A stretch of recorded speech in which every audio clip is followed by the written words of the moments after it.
بسم الله الرحمن الرحیم دا مقدمه ابن صلاح دا صفحہ نمبر 53 سبق دے القسم الثانی دوسری قسم دویم قسم ان یکون راویه من المشهورین بالصدق والامانت چې دا هغه دی چې دغه راوی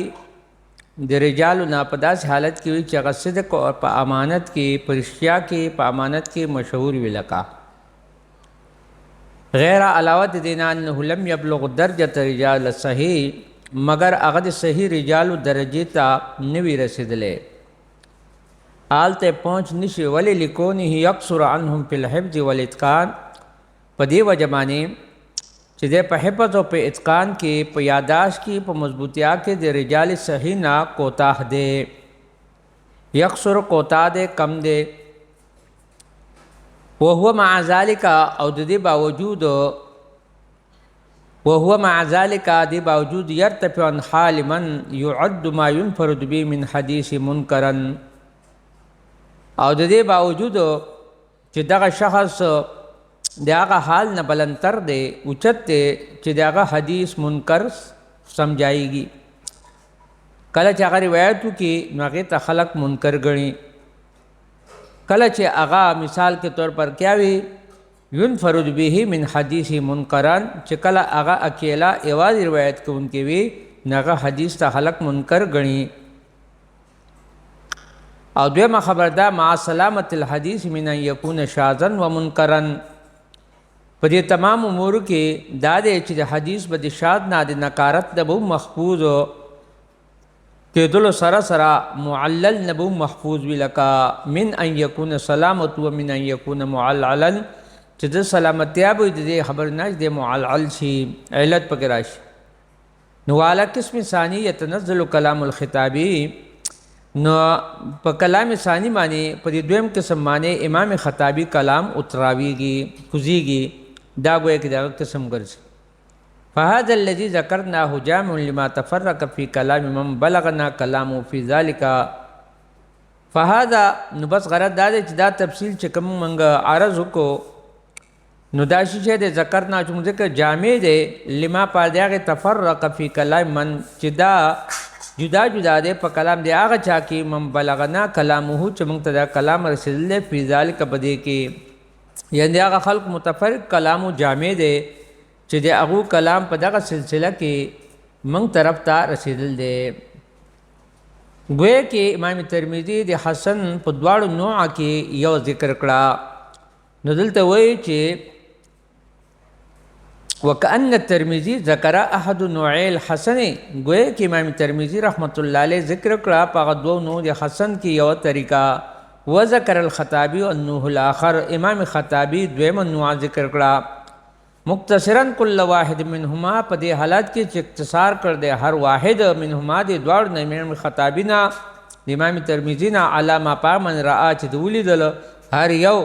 مودد محدثین نا کې انه یشکل چې دا مشکل دی نو فرا کل واحد منهما علامه را موردا اعراض کوم کې اما را چې ولیدل چې انه لا یشکل چې هغه مشکل نه دی نو څه مطلب څه دی عبارت د دې عبارت مطلب لا دی چې ګویا کې امام خطابی دویم قسم ذکر کا په درا حالی په دې حال کې چې په دې کې هر یو اکتفا او کړه په قسم معنی چې هغه قسم هغه مشکل هغه تصور کو دی هغه قسم نه اعراض کوونکو او چې کوم غیر مشکلو نو هغه سمجھ کې راوستو به این طور په دې معنی چې د نظر چې په دویم قسم نه چې هغه کې چوک شوی دی یا په هغه کې ظهول شوی دی علامه را چې ولیدا انه یشکلو موردا اراده کما را چې ولیدا انه لا یشکلو چې مشکل نه دی یو ولیدل چې مشکل دی بل ولیدل چې مشکل نه دی مشکل نه اراده او انه غفلان البعض یا غفلت او د بعد نه وذهلا او ذهول شو ذهول منسو چوٹ وک والله علم هذا تاصيل ذلك او دا د دې چې د بنیاد دی د حسن اوس دې کې خبر دادا چې دې کې مصنف رحمت الله علیه د حسن دویم قسم حسن لذاته تعریف کړي چې د حسن دویم قسم هغه دی چې د هغه یو راوی صادق وي امانتدار وي او په امانت او په صدق کې معروف وي دغه باوجود ضبط او اتقان کې هلکوي کمزوري وي نو د حدیث په صحت په حکم باندې او په دمه نه لګای ته سو پوری چې مطلب دا دی چې د روایت کې منفرد وي او چې کله د شاذ نه او دارنګ د منکر نه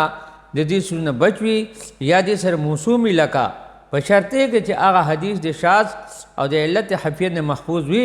امام خطابی تعریف چې د هغه محمل دغه قسم دی بیا نو فهذا الذي ذكرناه دا مطلب حافظ بن صلاح دی قول مطلب دا دی چې د حسن مختلف تعریفونه مختلف انداز کې شوي دي ملي کې موږ د هغې تمام خلاصه لبا پیش کوو او د هغو په کلام کې بظاهر تعارض نظر راځي نو موږ هغه دفع کوو. نو کان ترمذي ذکر احد النوع الحسن د دې عبارت نه څه شی شو دې عبارت نه جواب ورکوي چې امام ترمذي خطابي ډېر لوی خلق دی او د هغې باوجود چې د هغو د حسن تعریف نه ولې هغو حسن تعریف مجمل پرېښو او جامع ذکر نه کو نو هر یو چې د حسن نه یو قسم چې دی پاتې شو. نو حافظ بن صلاح د هغې دو جوابونه ورکړي. یو جواب دا دی چې دواړو حضراتو چې کم قسم مشکل ګڼلی نو د هغې تعریف یې وکړو او دارنګې دویم یې پرېښو. دویم دا دی چې دواړو حضراتو یو قسم نه ظهول وکړو یعنی خطابی په نظر کې حسن لذاتی معنی شو نو هغه د هغه تعریف وکړو. امام ترمذی په نظر کې حسن لغیری من مرکوز شو نو هغه د هغه تعریف وکړو لکه نو اصل وجہ دا ده لکه نو گویا کہ علامہ طاہر جزائری فرمایي چې ابن صلاح ته دا تعویل عرض پیش کولو ضرورت نه بلکې حقیقت دا چې کوم نوع خطابی حسن ګڼل وا نو د هغې تعریف کول پکارو او دارنګې د بل په نظمانې امام خطابي په نظمانې چې کومه خبره حسن وا نو د هغې تعریف کول پکارو دله دا پکارو. لیکن اوس دلته چې استدراک ته یوه هغه دا دی هغه وایي اما مطلق الحسن فهو الذي اتصل سنده بالصدوق الضابط المتقن غیر تمامهما او بالضعف بما عدا الكذب اذا اعتذر مع خلوهما عن الشذوذ والعلت. حافظ صحابي دا یو تعریف کړ دی جامع لکه هغه وایي پاتې شو مطلق حدیث حسن هغه داسې حدیث دی چې د هغې سند متصل وي او مرکب وي عادل او ضابط راوي نه چې د هغې ضبط او اتقان کامل نه وي یا د داسې راوي نه چې د کذب نه علاوه سبب سره هغه ضعیف شوي که کذب سره ضعیف شوي نو بیا هغه ګران دی او د هغه تعدد طرق نه قوت حاصل شي بشرطې کې دا دواړه قسمونه شذوذ او علت نه محفوظ وي لکه او بعد وی چې بضعیف په ځای باندې ضعوفه کې ویلې نه ښه به وه شاید دا تعریف په جامع شوی یعنی مطلق حسن هغه دی چې د هغې سند صدوق ضابط غیر تام و ضبط په ذریعې سره متصل وي یا هغه سند کذب راوي نه علاوه بل یو سبب سره ضعیف شوی وي. دویم